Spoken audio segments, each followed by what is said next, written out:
Bonjour à tous et bienvenue dans Mariage engagé, le podcast des futurs mariés éco-responsables. Je m'appelle Aude, je suis wedding planner et dans ce podcast, je vous partage mes meilleurs conseils, seul ou avec mes invités, pour vous aider vous aussi à organiser le mariage de vos rêves, mais surtout un mariage qui corresponde à vos valeurs. J'ai imaginé ce podcast comme un moment privilégié qui vous est entièrement réservé. Une petite pause dans votre semaine où vous pourrez faire le plein d'astuces pour votre mariage sans aucune pression, dans la détente la plus totale. Alors installez-vous confortablement, prenez un thé ou un café, de quoi prendre quelques notes et c'est parti pour l'épisode du jour.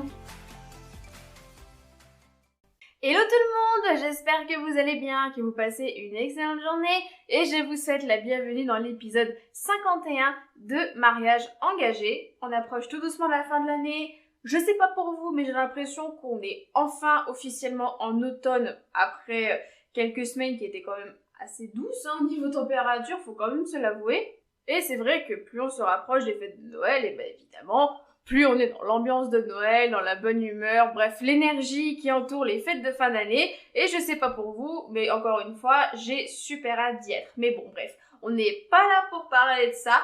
Aujourd'hui, je vous retrouve pour une interview qui me parle beaucoup, car comme vous le savez, je suis une grande fan d'organisation, de productivité. Je suis toujours à la recherche de nouvelles techniques, de nouveaux conseils pour que je puisse être plus organisée et plus efficace au quotidien. Et c'est évidemment un sujet qui m'intéresse énormément dans le cadre de l'organisation d'un mariage, mais je sais que je ne suis pas du tout une professionnelle du sujet. Voilà, c'est un sujet que j'aime bien, j'aime beaucoup découvrir de nouvelles choses. J'ai notamment pu faire un live aussi sur ce sujet, donc milieu novembre, donc je vous mets le lien dans la description, où justement, je parlais de mes techniques à moi, les techniques de productivité que j'utilise au quotidien pour être efficace, et c'est pour ça que ce live est un excellent complément de l'épisode du jour, puisque là, on va tout simplement avoir l'avis d'une professionnelle sur la question qui va nous délivrer ses conseils, ses avis, son opinion. Bref, vous allez tout savoir de ce point de vue-là. C'est pour ça que du coup, je suis hyper heureuse de pouvoir accueillir Cécile sur le podcast, Cécile de Lady Liberté Coaching, qui est une coach en productivité, en gestion du temps et en mindset. Donc c'est vrai que dans le titre de l'épisode, je vous parle beaucoup de productivité, dans la description aussi, mais en fait on va parler de toutes ces choses-là dans l'épisode parce que ce sont des éléments qui sont complémentaires et qui pourront vraiment vous apporter un boost pendant l'organisation de votre mariage. Je vous en dis pas plus, je vous laisse écouter l'épisode et tous les bons conseils que Cécile a à vous communiquer. Ça a été vraiment un super plaisir de pouvoir échanger avec elle. Et quant à moi, je vous retrouve à la fin de l'épisode. Hello Cécile, comment vas-tu? Hello, ça va et toi? Ça va, écoute, merci, je suis hyper contente de t'avoir sur le podcast, ça me fait très plaisir. Je suis contente de participer, je te remercie encore de ton invitation. C'est un plaisir d'échanger avec toi. Écoute, avec grand plaisir, écoute, je te propose qu'on commence avec la question standard. Est-ce que tu peux te présenter s'il te plaît?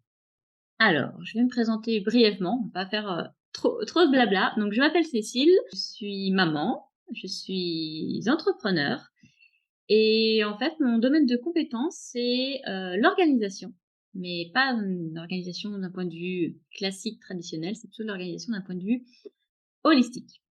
Donc en bref, je suis consultante en gestion du temps et mumpreneur très active depuis 18 mois. Super, ça m'a l'air d'être un quotidien très très rempli. Un quotidien bien rempli, je te confirme. Justement, tu vas pouvoir nous expliquer un peu plus dans l'épisode ta spécialité, ce que tu fais, ce que tu proposes au quotidien aux personnes, plus spécifiquement aux femmes. Je crois que c'est surtout pour les femmes où se dirigent tes C'est services. ça. Exactement, j'ai décidé de me spécialiser dans l'accompagnement pour les femmes parce que c'est un domaine, on va dire, que je connais bien et qui m'anime. Avec grand plaisir. De toute façon, la plupart des auditrices de ce podcast sont des femmes, donc je pense que tout ce que tu vas Donc voilà. les touchera. Est-ce que tu peux nous raconter plus en détail ce qui t'a amené à te spécialiser dans les sujets que tu viens d'évoquer, tout ce qui est la gestion du temps, la productivité ou même encore le mindset? La première réponse qui me vient en tête, c'est le hasard.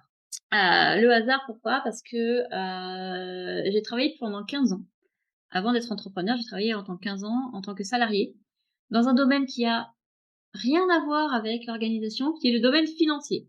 Donc, voilà, ça a rien du tout à voir avec la productivité, la gestion du temps et encore moins avec le mindset et surtout le maintien d'entrepreneuse.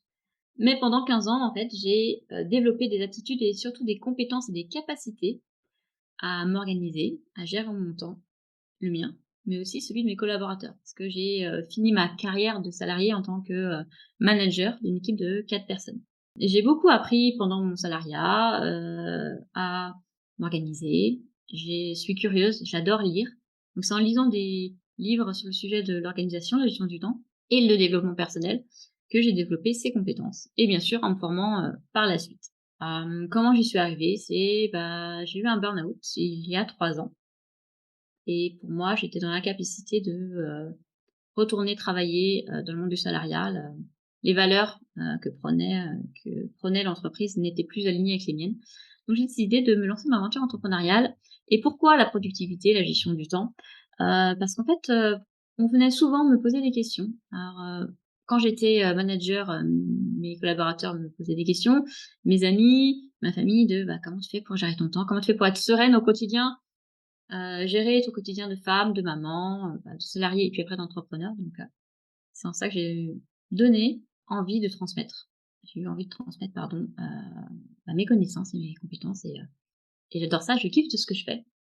Parce que l'organisation peut être vue comme quelque chose de strict, structuré et en fait, c'est quelque chose de flexible et de sympa à mettre en place. Et quand tu t'es présenté, tu as dit que tu étais plus spécialisée que tu te voyais plus comme dans tout ce qui est l'organisation holistique, contrairement à ce qu'on Oui. pourrait penser de l'organisation plus classique. Pour toi, c'est quoi la grande différence principale entre les deux? Alors pour moi, en fait, c'est, pourquoi je viens parler d'organisation holistique parce que pour moi, je mets un peu plus de féminin dans ce qui peut être très masculin. L'organisation, c'est quand même de la structure, de la méthode. C'est une énergie un petit peu, masculine quand même. La structure, l'action, c'est une énergie masculine et en fait, là où mon approche peut paraître différente, c'est que je rajoute un petit peu de féminin dedans. Je parle, de cycle menstruel, je parle de productivité féminine, je parle aussi de cycle de saison, de cycle d'énergie et des choses que quand on regarde les livres d'organisation classiques, écrits la majorité par des hommes, il n'y a pas cette notion-là. Donc c'est en ça que je dis que je fais une organisation holistique, c'est que je vois tout. Pour moi, c'est l'humain avant la méthode. Et mon approche est 100%, mais vraiment 100% humaine.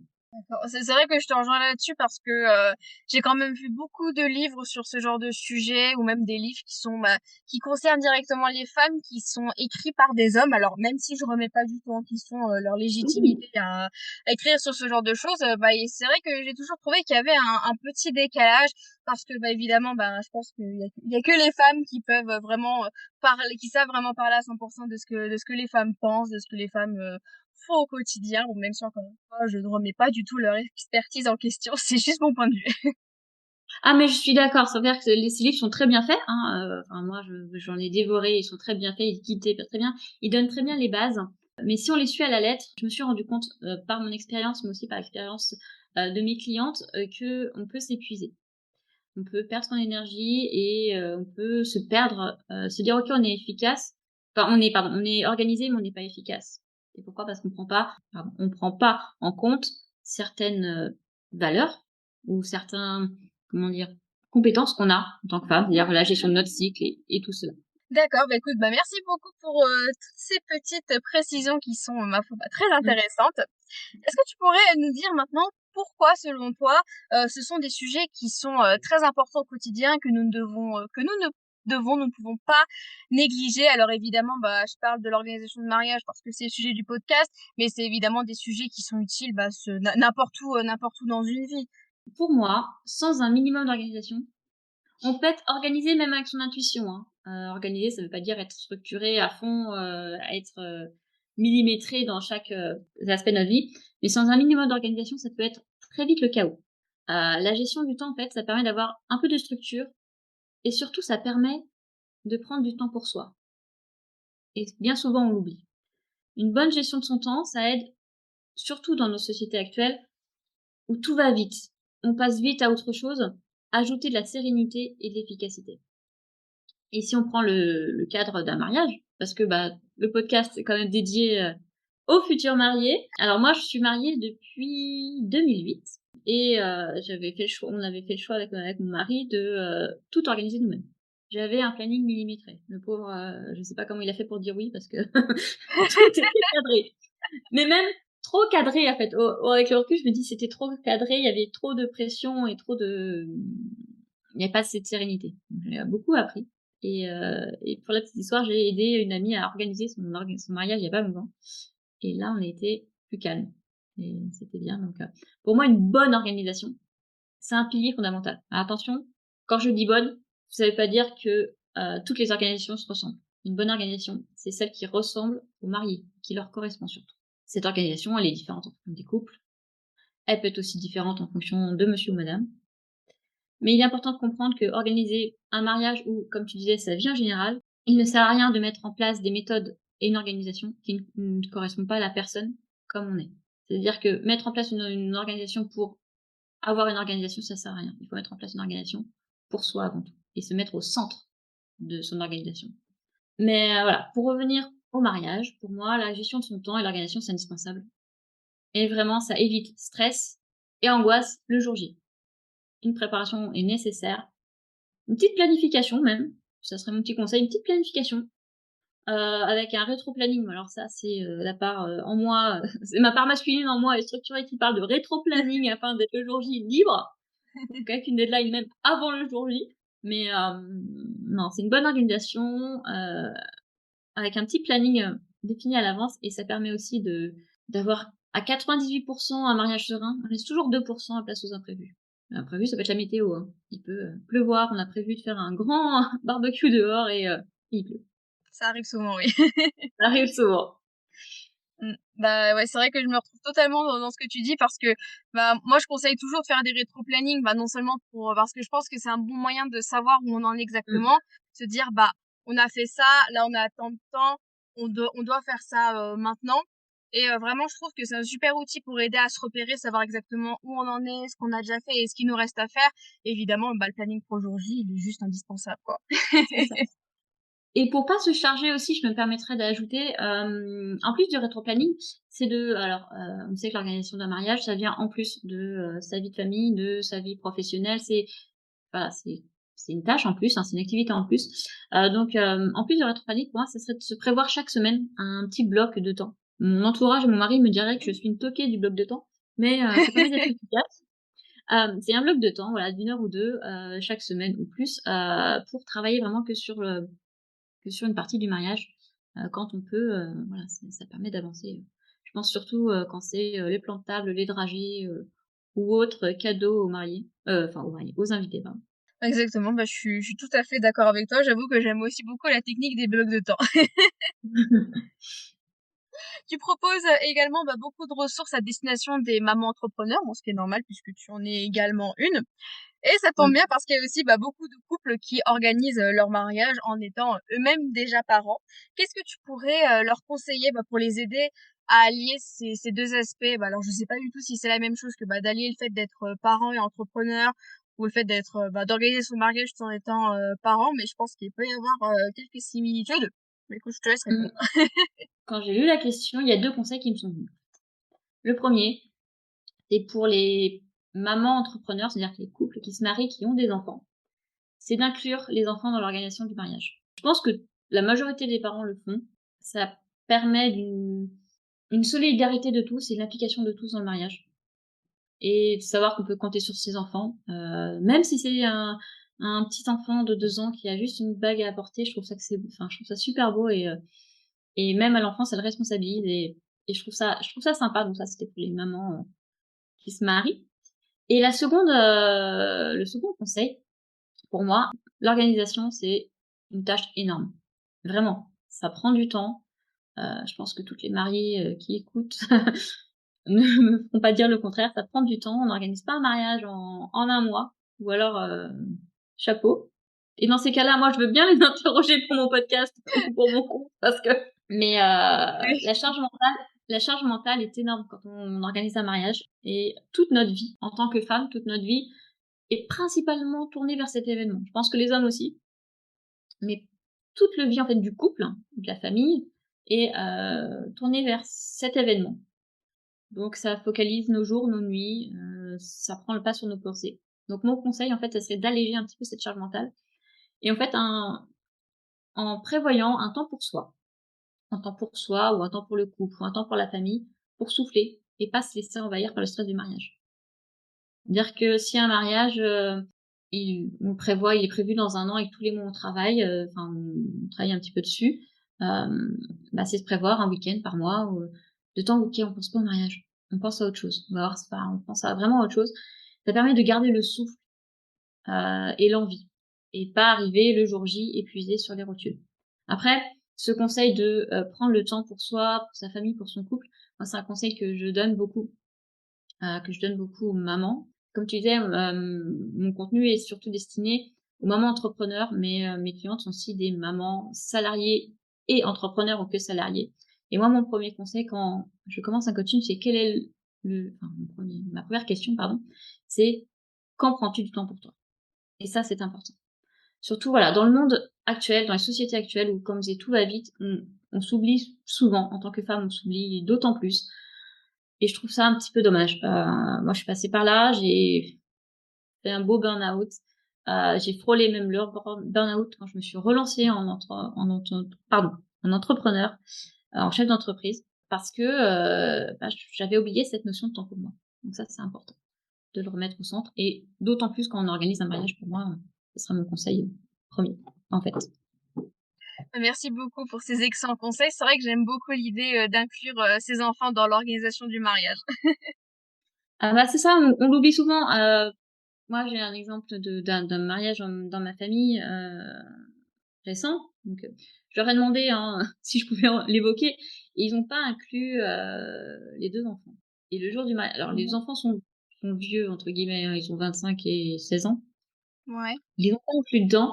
Et le jour du mariage, j'ai trouvé ça dommage. Les enfants ont essayé de faire des choses, voilà, d'organiser des surprises pour leurs parents et ça collait pas, ça a pas pris. J'ai trouvé ça dommage. Je trouve que quand il y a une symbiose et que tout le monde organise en même temps, je trouve ça plus joli. Mmh. Ça, Je c'est suis que mon point de vue. bien sûr et je suis tout à fait d'accord avec toi. Bah, tu parlais de ton coaching il y a quelques instants, Oui. ça va me permettre de faire une transition vers la prochaine question. Est-ce que tu peux nous en dire un petit peu plus sur les prestations que tu proposes afin d'accompagner tes clientes pour accomplir leurs objectifs? Alors, aujourd'hui, je propose essentiellement des offres de coaching individuel. Pour moi, ce qui est important, c'est la personne, c'est l'humain avant tout. Donc à aujourd'hui, quand on enregistre en septembre, j'ai juste des coachings individuels et j'ai une offre, ce que j'appelle d'audit, en organisation et gestion du temps. C'est, vraiment les offres que je propose. Pour moi, aucun coaching ne se ressemble. C'est en ça que mon métier me passionne, c'est qu'à chaque fois, c'est des découvertes et j'adore ça. Donc, pour te résumer, j'ai une offre de coaching à la carte qui s'appelle Sérénité. Alors, moi mes noms de coaching riment un petit peu, hein, ils sont très, très zen, on va dire. Donc, Sérénité, ce sont des coachings personnalisés à la carte. Ils te permettent en fait de te lancer dans l'aventure de ton choix sans te brusquer. Dans les coachings, on peut aborder un point de vue de gestion du temps, d'organisation avec des méthodes de structure. Parce que ma méthode, lorsqu'on fait l'organisation, je travaille sur les stratégies, l'organisation et les outils d'organisation, le mindset et un point de vue holistique, je rajoute un petit peu dedans. Donc avec sérénité, c'est vraiment, on choisit le thème du coaching. C'est des coachings individuels ou par pack mensuel. Ça, voilà. J'ai un autre accompagnement qui s'appelle Liberté et là, en fait, c'est pendant 3 mois. C'est un accompagnement personnalisé de 3 mois pour vraiment mettre en place un quotidien qui permet de gagner du temps pour soi, d'améliorer son bien-être, tout simplement. Et ensuite, donc j'ai le Clarté qui est l'audit, qui en fait c'est juste un bilan d'organisation à un moment donné. Je dresse le bilan sous forme de plan d'action. Et puis c'est tout. En fait, il y a pas de coaching derrière. C'est un échange, des rendez-vous, un plan d'action et la personne se débrouille un petit peu toute seule après à mettre en place. D'accord, bah écoute, c'est un programme bien rempli tout ce que tu proposes. Voilà, j'ai un programme prérempli, après on n'arrive pas à me mettre dans les cases, en fait, et j'aime pas ça du tout. C'est-à-dire que moi je propose et les gens disposent, on va dire. D'accord et juste par curiosité, peut-être pour les personnes que ça pourrait intéresser, Mmh. tu as combien de places, de coaching par mois? J'ai pour l'accompagnement de 3 mois, par mois, je prends 3 personnes parce que c'est des accompagnements longs. C'est des accompagnements où il y a un coaching par semaine, entre 1 heure et demie. Je suis disponible par message entre les coachings. Donc voilà, ça me demande du temps, de l'énergie. Donc j'en ai 3 sur l'accompagnement long et les coachings un petit peu one shot. Je prends une dizaine de personnes par mois, maximum. Parce que pareil, je m'adapte et je veux apporter le mieux de moi, on va dire, le mieux de mon énergie à la personne. Donc je peux pas non plus, je suis pas quelqu'un qui va faire du coaching de 9 heures du matin à 18 heures en enchaînant les coachings que j'ai. Voilà, j'ai besoin aussi de me ressourcer, de faire attention aussi à mon énergie. Évidemment. Bah, merci beaucoup pour ces petites précisions. Maintenant, j'ai Bah, quelques questions pour pour un peu que tu puisses nous dévoiler ton organisation personnelle pour Mmh. peut-être inspirer les personnes qui nous écoutent Oui. aujourd'hui. Déjà, est-ce que tu pourrais nous dire si tu utilises des outils spécifiques donc pour t'organiser au quotidien ou même pour gérer ta vie personnelle, ta vie professionnelle et s'il y a des outils que tu pourrais conseiller, n'hésite pas. Alors, j'ai essayé et testé pas mal d'outils. Que ça soit quand j'étais salariée ou maintenant que je suis entrepreneur, voilà, parce que j'aime découvrir, j'aime ce qui est digital. J'aime aussi ce qui est papier, donc j'utilise pas mal encore en ce moment des carnets pour écrire, pour noter mes idées, pour prendre des notes. J'ai, 1000 et un carnets, on va dire. J'ai un carnet, dédié pour, enfin, voilà, je fais une formation de podcast, pardon, donc j'ai un cahier des podcasts, un dédié astrologie, un pour mon journaling, voilà, j'ai 1000 et un cahiers. Pour ma sphère professionnelle, j'utilise quotidiennement et principalement Notion, c'est mon vide-cerveau, Gmail pour mes mails et Google Agenda.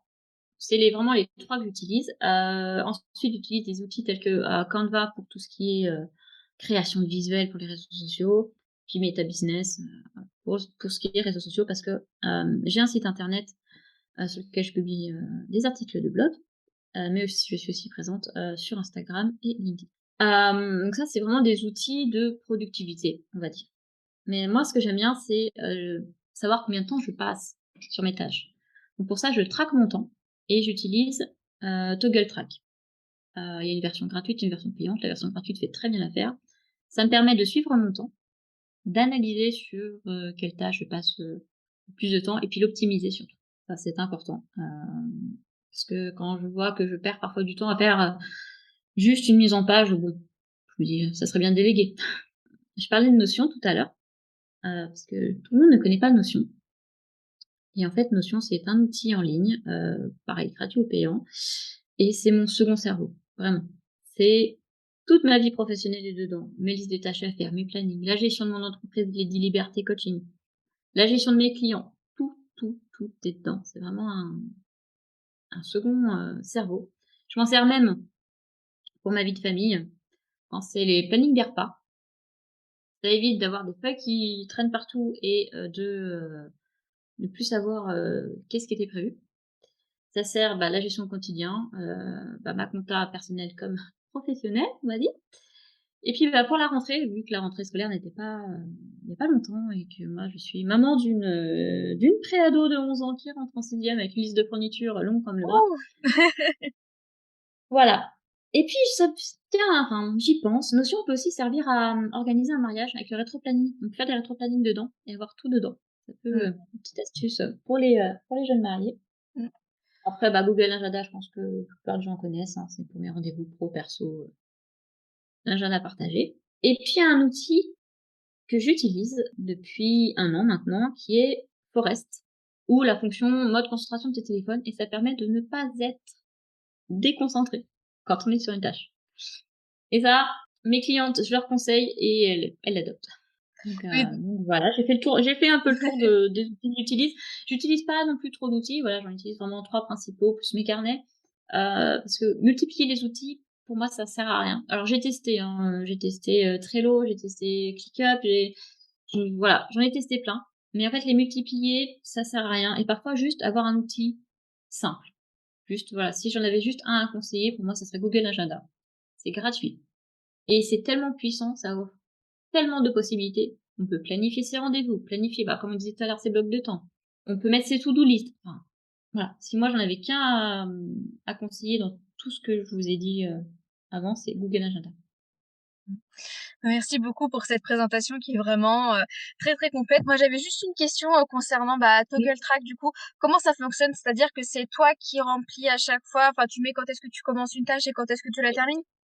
C'est ça, alors c'est une petite habitude à prendre, une petite autodiscipline à prendre, c'est-à-dire que, dès que je commence une tâche, alors après j'ai des listes de tâches prédéfinies et ça me permet de traquer du temps.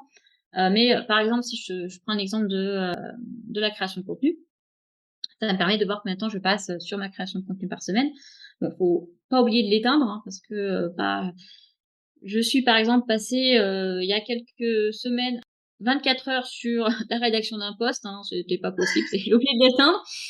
Mais bon, voilà. Mais voilà, c'est juste, voilà, une petite pensée, à avoir. Merci beaucoup pour, ta réponse. Est-ce que pour compléter tout ça, tu pourrais peut-être, nous décrire, comme tu as dit que tu avais, des listes de tâches des fois qui étaient automatisées, Mmh. est-ce que tu pourrais nous décrire ce qu'est une semaine type pour toi? Alors pour moi, une semaine type, c'est une bonne question. Ma semaine type, en fait, elle est organisée de manière à me permettre à ne pas finir la semaine sur les rotules. Vraiment. À être efficace, productive, mais tout en préservant mon énergie. Donc j'ai une semaine type et j'ai plusieurs semaines types, je vais dire. J'ai plusieurs semaines types en fonction, parce que je travaille beaucoup avec mon cycle féminin et c'est d'ailleurs le prochain contenu, qui sort, j'accompagne, mes clientes, à on va dire, se connecter à leur cycle féminin pour s'organiser. Mais en gros, je travaille majoritairement par bloc de temps. Donc si je te décris une semaine type là depuis, le 1er septembre, je travaille du lundi au vendredi et parfois le samedi matin, lorsque j'ai des sessions de formation. J'aime apprendre, donc je me forme beaucoup. Donc le samedi matin, il m'arrive d'avoir des sessions de formation, donc voilà, c'est inclus dans mon planning. J'ai le lundi qui est consacré lundi matin, qui est consacré à tout ce qui est création de contenu, réseaux sociaux, newsletters, articles de blog, bientôt podcast. Voilà, ça arrive et le lundi après-midi, c'est mon temps de déconnexion en solo dans la semaine. Tout à l'heure, je disais que c'était important d'avoir du temps pour soi, donc moi, le lundi après-midi, c'est le temps pour moi. Alors ça peut être juste, 2 heures dans un après-midi, hein, mais généralement, voilà, c'est 2-3 heures, je vais au cinéma et ça me fait du bien. C'est mon temps de déconnexion et ça me permet de reposer l'esprit et de bien commencer la semaine.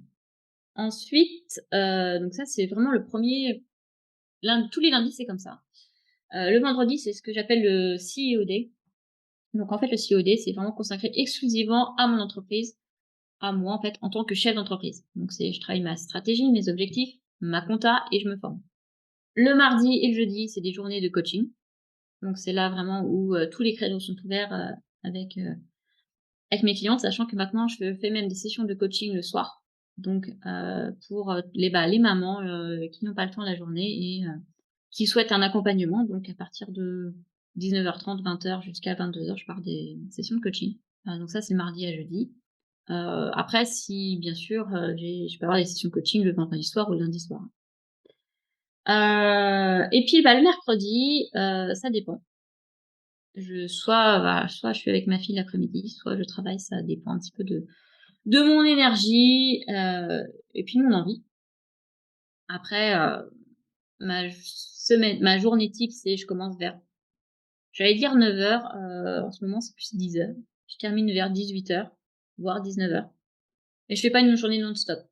Je fais attention en fait à mes moments de productivité. Par exemple, je sais que je suis plus productive de 10h à midi, donc c'est là où je vais mettre vraiment les tâches qui me demandent le plus de concentration et le plus de productivité. Et je suis productive après 15h30. C'est là où je vais remettre encore un peu de tâches de productivité. Donc je travaille selon mon flow, je m'octroie des pauses, parfois des siestes. C'est généralement le vendredi où je m'octroie une petite sieste. Entre 2 sessions de compta, ça fait du bien. Après, j'ai aussi chaque matin et chaque soir des routines professionnelles et personnelles. Ce que je tiens à dire aussi, c'est qu'il faut faire attention, avoir une semaine type. Ça veut pas dire la suivre à 100% la nette. Il y a les imprévus. Il y a plein de choses qui peuvent se passer. Donc une semaine type, en fait, c'est un cadre, mais flexible, qui est adapté à soi, à son énergie. Ça permet d'avoir 0 culpabilité. Enfin, c'est comme ça que moi je conçois les choses. Merci beaucoup pour cette réponse.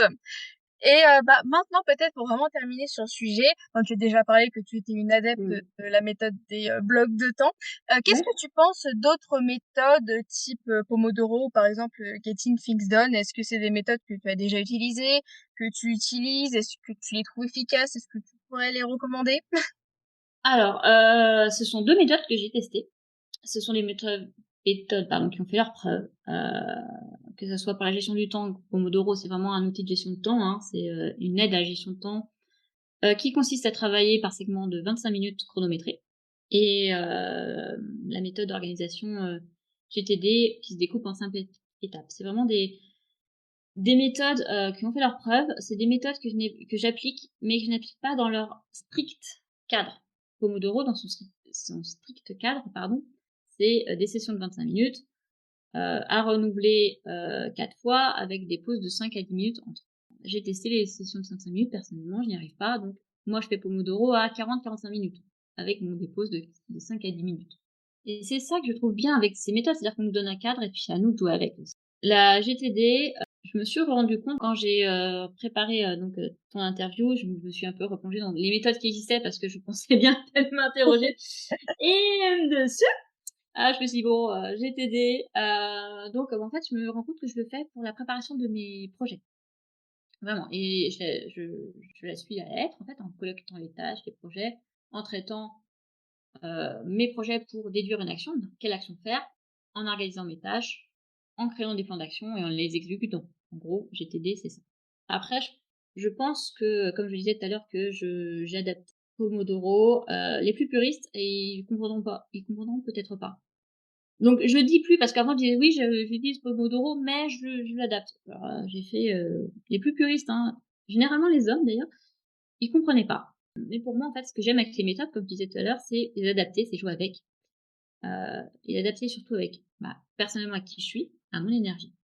Il y a juste la D'accord. méthode du bloc de temps où vraiment je garde mon bloc de temps et c'est tout quoi. Et Ça marche. Merci beaucoup pour ton opinion, ton avis sur cette question. Pour terminer cet épisode, il me resterait une dernière question. oui. Du coup, quelle est l'action simple que tu pourrais conseiller aux futurs mariés pour les aider à améliorer leur gestion du temps, leur productivité ou même tout simplement leur état d'esprit? Alors mon conseil, c'est juste une action simple, c'est juste se faire confiance. Notez tout et planifiez pour pas vous retrouver au dépourvu le jour venu. Planifiez vraiment tout ce que vous avez à faire pour préparer votre mariage, même si c'est envoyer un courrier à tonton Alfred. Vraiment, c'est vraiment tout planifié. Commencez par une liste de tâches et bloquer après des créneaux de temps, comme je vous l'avais dit tout à l'heure. Et noter, ça permet de se vider la tête et de pas oublier. Et puis, pour celles qui n'ont pas le temps ou qui se sentent pas ou qui n'ont pas assez confiance, en fait, c'est se faire accompagner.